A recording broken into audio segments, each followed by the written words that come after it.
भगवान बुद्ध का ऐसा ही मोटिवेशन वाणी सुनने के लिए हमारे चैनल को सब्सक्राइब करें और वीडियो को लाइक करें। भगवान बुद्ध आपकी सारी मनोकामनाएं पूरी करेंगे। एक बार एक नौजवान लड़के ने सुकरात से पूछा कि सफलता का रहस्य क्या है। सुकरात ने उस लड़के से कहा कि तुम कल मुझे नदी के किनारे मिलो। वो मिले। फिर सुकरात ने नौजवान से उनके साथ नदी की तरफ बढ़ने को कहा और जब आगे बढ़ते बढ़ते पानी गले तक पहुंच गया, तभी अचानक सुकरात ने उस लड़के का सर पकड़ के पानी में डुबो दिया।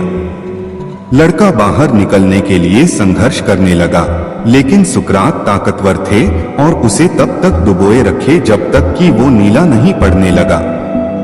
फिर सुकरात ने उसका सर पानी से बाहर निकाल दिया और बाहर निकलते ही जो चीज उस लड़के ने सबसे पहले की वो थी हौफते हाफते तेजी से सांस लेना। सुकरात ने पूछा, जब तुम वहां थे तो तुम सबसे ज्यादा क्या चाहते थे? लड़के ने उत्तर दिया, सांस लेना। सुकरात ने कहा, यही सफलता का रहस्य है। जब तुम सफलता को उतनी ही बुरी तरह से चाहोगे जितना कि तुम सांस लेना चाहते थे, तो वो तुम्हें मिल जाएगी। इसके अलावा और कोई रहस्य नहीं है। दुनिया में जो तरक्की हो रही है या देश में कोई तरक्की करता है तो उसे जरूर देखना चाहिए, चाहे घर की टीम हो या बाहरी लोगों को मिलाकर बनाई हुई हो। जहां जहां अच्छे समूह बन गए वहां तरक्की हो गई। ऐसा ही देखा गया है। आपके आसपास जितने लोग तरक्की पसंद हैं, वो मिलकर ही काम करते होंगे। उनका टीम वर्क अच्छा होगा। एक परिवार था, वो गरीब था, खाने को कुछ नहीं था। काफी सोचा कि काम मिले, मगर काम नहीं मिला। 2 बच्चे थे, बीवी थी। एक दिन उन्हें विचार आया कि इस गांव में काम मिलना मुश्किल है, चलो कहीं और चलते हैं। इस इरादे से वे एक दिन गांव छोड़कर चल दिए। रात का समय था, रास्ता भी जंगली था। सोचा वृक्ष के नीचे रात गुजारी जाए।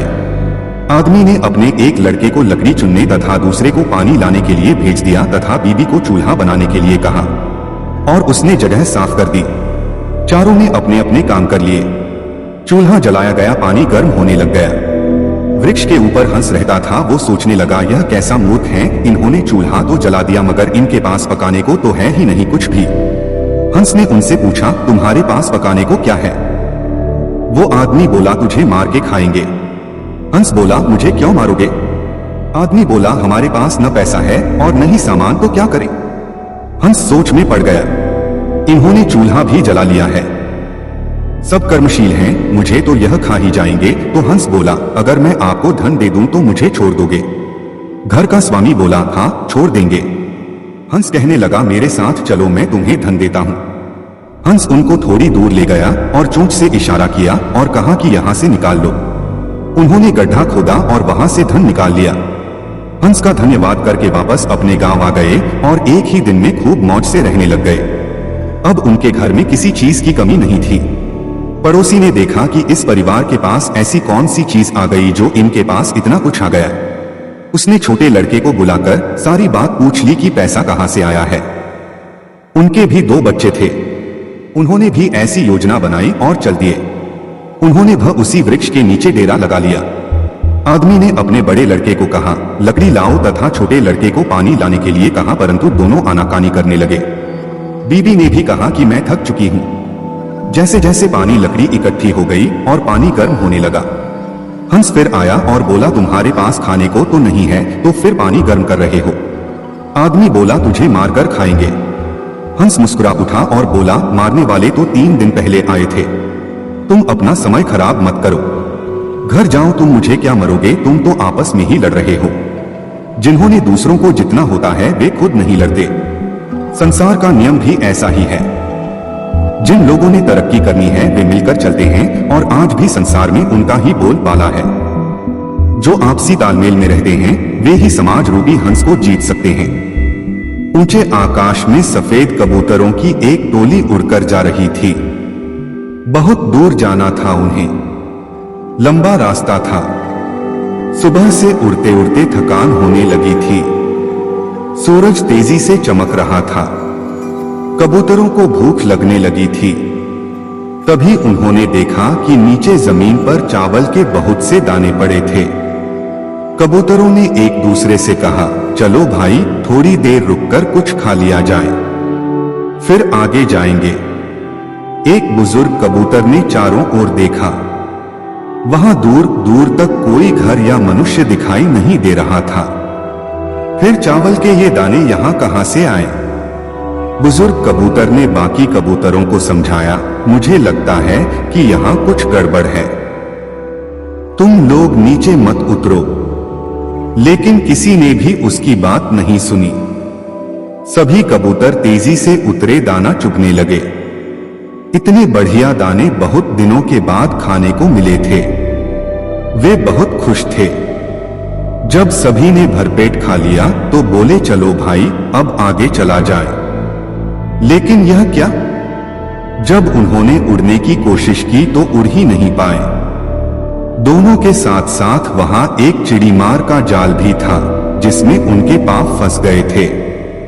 उन्हें अपनी गलती पर पछतावा हुआ। बूढ़ा कबूतर पेड़ पर बैठकर सब देख रहा था। उसने जब अपने साथियों को मुसीबत में देखा तो फौरन उड़ा और चारों ओर देखा। दूर उसे चिड़ीमार आता दिखाई दिया। वह फौरन लौटा और अपने साथियों को बताया। सब वहां से निकलने का उपाय सोचने लगे। तब बूढ़े कबूतर ने कहा, दोस्तों, एकता में बड़ी शक्ति होती है। सब एक साथ उड़ोगे तो जाल तुम्हें रोक नहीं पाएगा। उसने गिना, 1 2 3, उड़ो। सारे कबूतरों ने एक साथ जोर लगाया और जाल उनके साथ उठने लगा। जब तक चिड़ीमार वहां पहुंचा तब तक जाल काफी ऊपर उठ चुका था। वह देखता ही रह गया और कबूतर जाल लेकर उड़ गए। बूढ़ा कबूतर सबसे आगे उड़ रहा था। काफी देर उड़ने के बाद वे नीचे उतरे। वहां कबूतरों के दोस्त चूहे रहते थे। चूहों ने अपने तेज दांतों से जाल काट दिया। मुकेश दफ्तर में नए हैं। पहले वह दूसरे संस्थान में काम करते थे। अपना काम तल्लीनता से करते हैं, लेकिन चेहरा बताता है कि मुकेश अपने काम से खुश नहीं है। एक दिन इस बारे में पूछने पर उन्होंने कहा, जब काम में मन नहीं लगे तो चेहरा उदास हो ही जाता है। काम में मन क्यों नहीं लग रहा है? यह पूछने पर उन्होंने कहा, अरे यह भी कोई काम है। इसके बाद उन्होंने ढेर सारे तथ्यों के साथ अपने काम को महत्वहीन बताने की कोशिश की। उन्होंने यह भी कहा कि इस समय जो काम मेरे जिम्मे है उसके आधार पर दूसरे संस्थान में नौकरी भी नहीं मिलेगी। इस बात को मुकेश के रिपोर्टिंग मैनेजर मिस्टर कुमार को बताया गया। वह सुलझे हुए इंसान हैं। उन्होंने तरीके से मुकेश को समझाया कि उनका काम कैसे महत्वपूर्ण है। मिस्टर कुमार ने उनसे पूछा, मुकेश पहले अपने काम के बारे में बताइए। मुकेश ने कहा, मेरा काम यह देखना है कि हमारी कंपनी के प्रोडक्ट में कहां-कहां गड़बड़ी है, उसे कैसे दूर किया जा सकता था, आगे ऐसा क्या किया जाए जिससे पुरानी खामियां फिर से सामने नहीं आए। मुकेश की बात खत्म होते ही मिस्टर कुमार ने कहा, यह जानकर अच्छा लगा कि आपको अपने काम की अच्छी समझ है। जैसा आपने कहा है उसके अनुसार आपका काम प्रोडक्ट को कैसे बेहतर बनाया जाए और उसके निर्माण के दौरान की खामियों को दूर करने से जुड़ा है। मुकेश ने हाँ में सर हिलाया। इसके बाद मिस्टर कुमार ने पूछा, जब प्रोडक्ट को लेकर इतनी बड़ी जिम्मेदारी कंपनी ने आपको दी है तब आप अपने काम को महत्वहीन क्यों समझते हैं? एक आम धारणा है कि जो लोग प्रोडक्ट के निर्माण से सीधे जुड़े हैं वही मेनस्ट्रीम में काम करते हैं, लेकिन हर काम मेनस्ट्रीम का होता है। अगर ऐसा नहीं होता तो कंपनी आपके ऊपर खर्च नहीं करती। कंपनी को पता है कि आपके काम का परिणाम प्रोडक्ट पर दिखेगा। इसलिए इस बात को मन से निकालिए कि आप जो काम कर रहे हैं उसकी पूछ नहीं है। ध्यान से देखेंगे तो लगेगा कि आपका काम ही सबसे महत्वपूर्ण है। एक गांव में एक अमीर जमींदार रहता था। उसे अपने पैसों पर बड़ा घमंड था। जितने अधिक पैसे उसके पास थे उतना ही वह कंजूस भी था। अपने खेतों में काम करने वाले किसानों से वह खूब काम करवाता, मगर पगार कौड़ी भर भी न देता। मजबूर गरीब किसान मन मारकर उसके खेत में काम करते। उसी गांव में रामू नामक एक किसान रहता था। उसके पास थोड़ी सी जमीन थी। उसी में खेती बाड़ी कर वह अपना और अपने परिवार का गुजारा चलाता था। रामू बड़ा मेहनती था। वह दिन भर अपने खेत में काम करता और अपनी मेहनत के दम पर इतनी फसल प्राप्त कर लेता कि अपने परिवार के लिए 2 वक्त की रोटी जुटा सके। गांव के बाकी किसानों के पास रामू के मुकाबले अधिक जमीनें थीं। वे रामू की मेहनत देखकर हैरान होते कि कैसे इतनी सी जमीन में वह इतनी फसल उगा लेता है।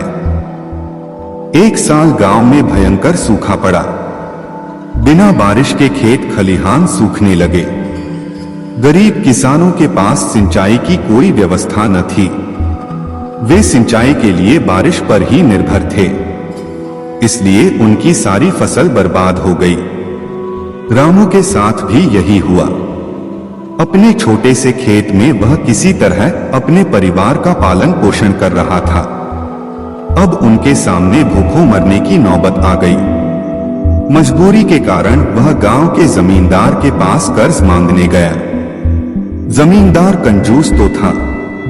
उसने सोचा कि यदि उसने रामू को पैसे दिए तो यह लौटा तो पाएगा नहीं, इसलिए इसे अपने खेत में काम पर लगा लेता हूं। मेहनती तो ये है ही और मजबूर भी। कम पैसों में दुगुनी मेहनत करवाऊंगा। उसने रामू से कहा, देख रामू, मैं तुझे कर्ज तो दे नहीं सकता, लेकिन तेरी इतनी मदद कर सकता हूं कि तुझे अपने खेत में काम पर रख लूं। तुझे महीने के 1000 रुपए दे दिया करूंगा। पर मालिक दूसरे किसान तो 2000 पाते हैं। रामू बोला, करना है तो कर, वरना मेरे पास किसानों की कमी नहीं। जमींदार बोला। मजबूर रामू क्या करता, हामी भरकर घर लौट आया। अगले दिन से जमींदार के खेत में काम करने लगा। मेहनती तो वह था ही। वह खूब मेहनत और लगन से काम करता। उसने 4 महीने का काम 2 महीने में ही कर दिया। यह देख जमींदार बहुत खुश हुआ, लेकिन इसके मन में मक्कारी जाग उठी। उसने सोचा कि 4 महीने का काम तो इसने 2 ही महीने में कर दिया, क्यों न इसे निकाल दूं। इससे मेरे 2 महीने के पैसे बच जाएंगे। उसने रामू को बुलाया और उसके 2 महीने के पैसे देकर कहा, रामू यह ले तेरे पैसे, कल से मत आना, अब मुझे तेरी जरूरत नहीं। यह सुनकर रामू परेशान हो गया। बड़ी मुश्किल से उसका घर चल रहा था। अब अपने परिवार का भरण पोषण कैसे करेगा।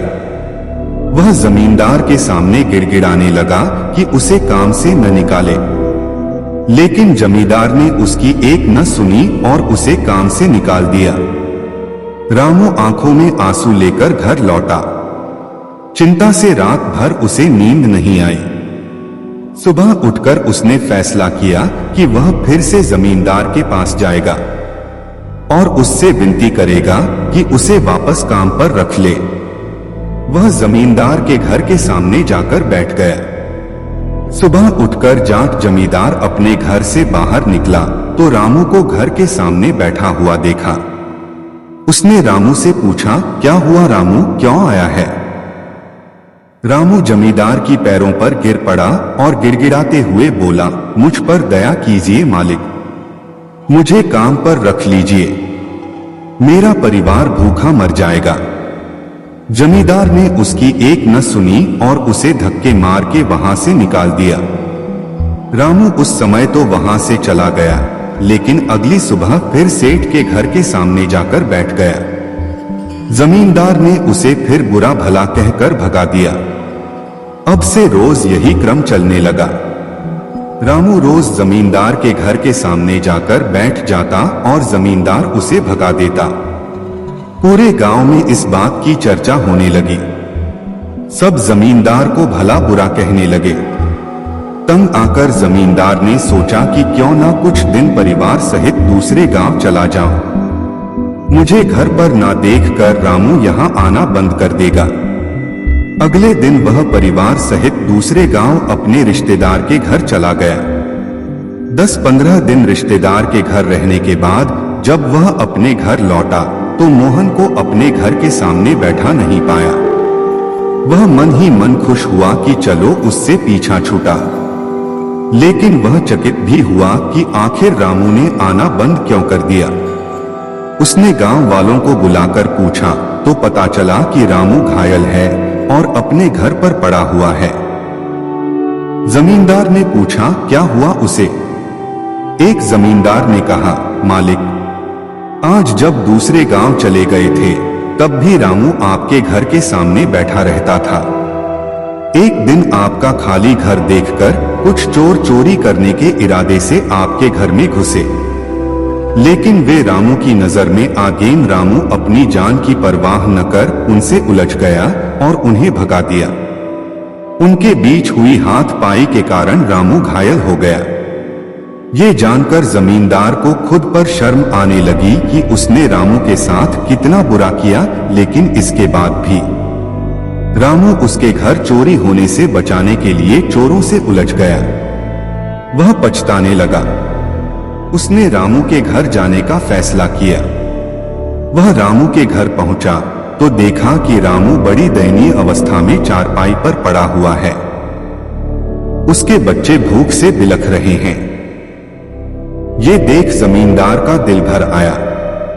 उसने रामू से अपने किए की माफी मांगी, उसका इलाज करवाया और ठीक होने के बाद अच्छी पगार के साथ उसे फिर से काम पर रख लिया। एक गांव में एक अमीर जमींदार रहता था। उसे अपने पैसों पर बड़ा घमंड था। जितने अधिक पैसे उसके पास थे उतना ही वह कंजूस भी था। अपने खेतों में काम करने वाले किसानों से वह खूब काम करवाता, मगर पगार कौड़ी भर भी न देता। मजबूर गरीब किसान मन मारकर उसके खेत में काम करते। उसी गांव में रामू नामक एक किसान रहता था। उसके पास थोड़ी सी जमीन थी। उसी में खेती बाड़ी कर वह अपना और अपने परिवार का गुजारा चलाता था। रामू बड़ा मेहनती था।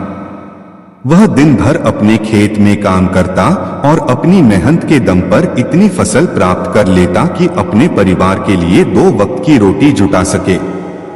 गांव के बाकी किसानों के पास रामू के मुकाबले अधिक जमीनें थीं। वे रामू की मेहनत देखकर हैरान होते कि कैसे इतनी सी